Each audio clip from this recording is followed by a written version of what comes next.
فجعل منہ الزوجین الذکر والانثی، قرآن نے کہا کسی کو مرد بنا دیا، کسی کو عورت بنا دیا۔ تیرے بس کی بات نہیں ہے۔ عورت پیدا نہیں ہوتی دنیا چل سکتی تھی، مرد پیدا نہیں ہوتا دنیا چل سکتی تھی، اس نے جوڑے میں بنایا۔ وہی ایک خالق ہے جو قل هو اللہ احد، وہ اکیلا ہے، اس کے سوا کوئی بھی نہیں ہے عبادت اور پرارتھنا کے اور ارچنا کے لائق۔ اللہ الصمد، اس کو کسی کی بھی ضرورت نہیں ہے۔ لم یلد ولم یولد، وہ کسی کا والد نہیں ہے، کوئی اس کا والد نہیں ہے۔ وہی سب سے سروپری ہے، اول بھی وہی ہے، آخر بھی وہی ہے، ظاہر بھی وہی ہے، باطن بھی وہی ہے، پرگٹ بھی وہی ہے، اپرگٹ بھی وہی ہے۔ اگر اس کو پہچاننا ہے تو آپ اوپر آکاش گنگا کو دیکھیے، آپ تاروں کو دیکھیے، آپ سمندروں کے اوپر نظر ڈالیے۔ ابھی جو زلزلے آ رہے ہیں اس پر غور کیجئے، کتنے علاقوں کے اندر زمین گڑپ کر گئی۔ یہ دھرتی گھوم رہی ہے اور ایک گھمانے والا اپنے آدیش سے اس کو گھما رہا ہے۔ اس کے اوپر جو پاپ ہوئے، اور سب سے بڑا پاپ جس کو منع کیا وہ انسانی قتل کا پاپ ہے۔ یہ نہیں ہونا چاہیے کسی حال کے اندر۔ کسی کو بھی ادھیکار نہیں دیا جا سکتا کہ وہ شانتی کو بھنگ کرے۔ ہم امن سے رہیں گے، اپنی بات کو، اپنی مانگوں کو بات چیت کے ذریعے سے ہم حل کریں گے۔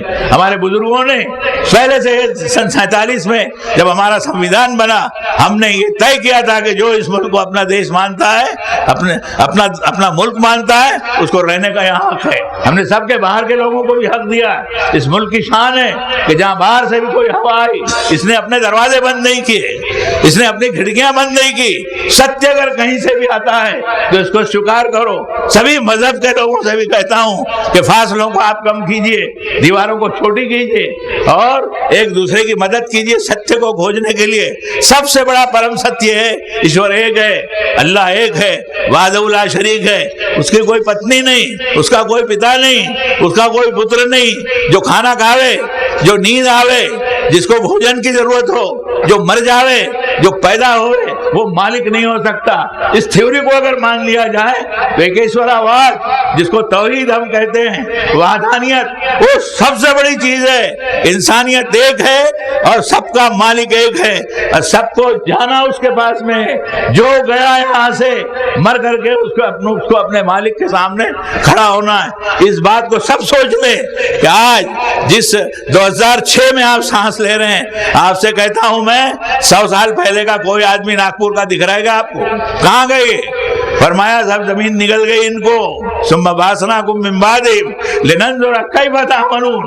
ان کو چھٹی کر دی، انہوں نے کیا کیا دیکھ لیا ہم نے۔ ہم کو تو پہلے ہی معلوم تھا کیا کرنے والے تھے، لیکن ہم اپنے علم کی بنیاد پر پکڑنا نہیں چاہتے تھے، شہادت اور گواہی کی بنیاد پر پکڑنا چاہتے تھے کہ اس کو کام کرنے کی چھوٹ دو، مر کے جب آئے گا تو ہمارے پاس دفتر تیار ہے۔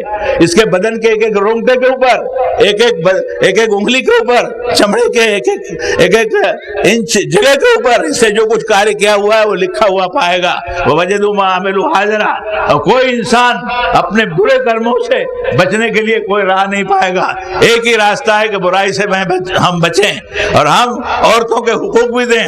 عورتوں کے ساتھ میں ہمارا معاملہ جو ہے سمان کا ہونا چاہیے، ناری سمان کی مستحق ہے۔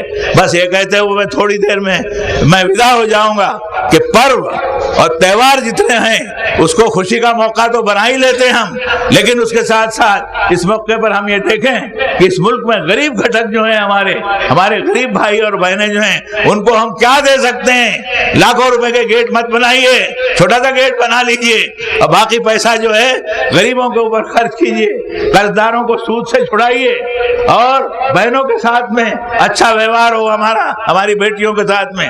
اللہ آپ کی حفاظت کرے، اس ملک کی حفاظت کرے، اور اس ملک سے حضرت پیغمبر صاحب نے کہا ہے کہ ٹھنڈی ہوائیں مجھے ہندوستان سے آئی ہے، اس لیے میں مبارکباد دیتا ہوں یہاں کے لوگوں کو کہ یہاں سے ٹھنڈی ہوائیں چلے دنیا کے انسانوں کو ایک ستیہ کاریہ کی طرف، ایک مالک کی بندگی اور ایک مانوتا کے حقوق کو ادا کرنا، یہ لے کر کے ہم چلیں گے تو ہم دنیا کے اندر ایک اپنا اچھا حق ادا کر سکیں گے۔ اللہ آپ کی حفاظت فرمائے۔ اور یہ کہتا ہوں آخر میں حضرت محمد صلی اللہ علیہ وسلم کے قدم کے ساتھ میں، بار بار کہا بھی ہے میں نے، اور سچ ایسی چیز ہے کہ بار بار کہنے سے پرانا نہیں ہوتا۔